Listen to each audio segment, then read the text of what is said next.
নমস্কার, আমি সোনালি আর এর নাম স্কুবি। স্কুবির এই বছর 11 বছর হবে নভেম্বর মাসে।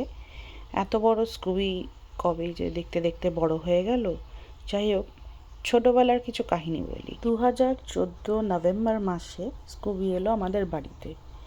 ছোট্ট নাদুস নুদুস একটি ছেলে কুকুর ছানা আমাদের বাড়িতে এলো, আর এত দুষ্টু, এত দুরন্ত, বাপরে বাপ, চোখের পলক ফেলতে না ফেলতে এপার থেকে ওপার হয়ে যেত।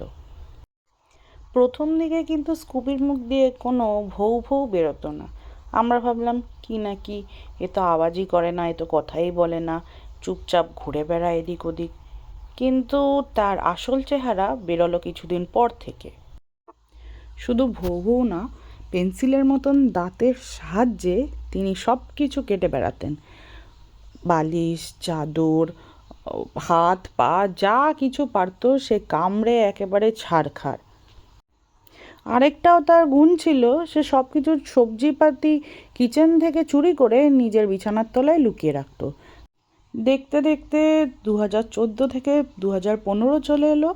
স্কুবি ট্রেনে চেপে বেশ দুলতে দুলতে কলকাতা থেকে নয়ডায় শিফট করলো। ট্রেনের জার্নিটা খুব একটাও খারাপ ছিল না, সিস্টেম খুবই ভালো, একদম সুন্দর মতে আমাদের বার্থ অ্যালট হয়ে গেছিলো এসি ফার্স্ট ক্লাসে।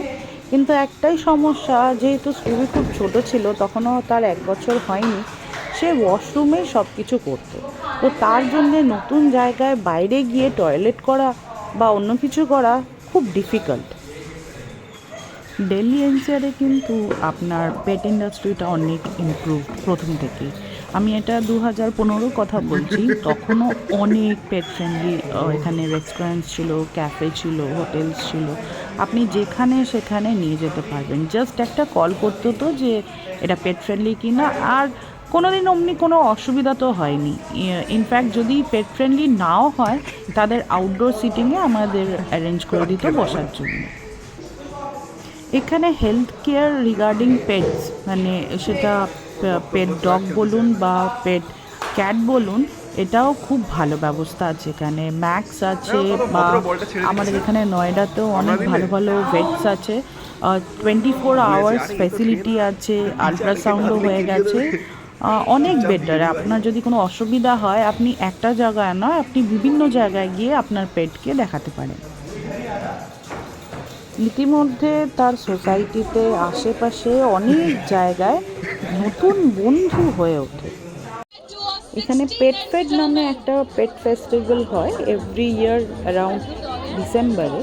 সেইখানে আমরা প্রথমবার গেছিলাম। বাবারে বাবা, কি জমক!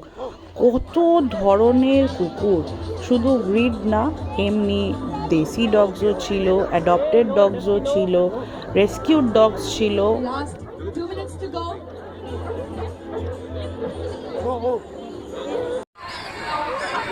অনেক বড় জায়গাটা ছিল এক্সিবিশন গ্রাউন্ড। ঘুরতে ঘুরতে সে পা ব্যথা, গরমও খুব পড়ে যায়, যদিও ডিসেম্বর, বাট তাও খুব গরম ছিল। ওখানে অনেক রকম ডগ কম্পিটিশনসও হয়। তো তার মধ্যে একটা হলো ফ্যান্সি ড্রেস কম্পিটিশন। ওখানে ডিফারেন্ট ডিফারেন্ট স্টলস লেগেছিল, পেট ফুড থেকে শুরু করে dog training, dog clothing, dog treats, আরও কত কি না কি কত কিছু ছিল, যেটা আমাদের ধারণার বাইরে।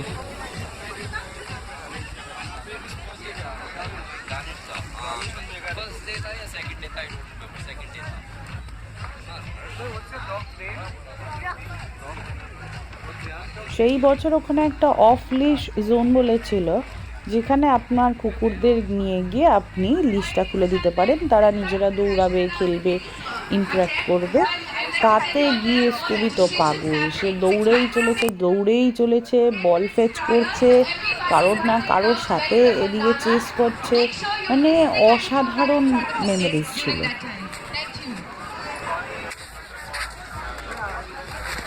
স্কুবির তো আর মন নেই কম্পিটিশনে। ওখানে যে বন্ধু বান্ধবদের দেখতে পাচ্ছে, এত কিছু গন্ধ, নতুন জিনিস দেখতে পাচ্ছে, তাতে ও খুব ইন্টারেস্ট।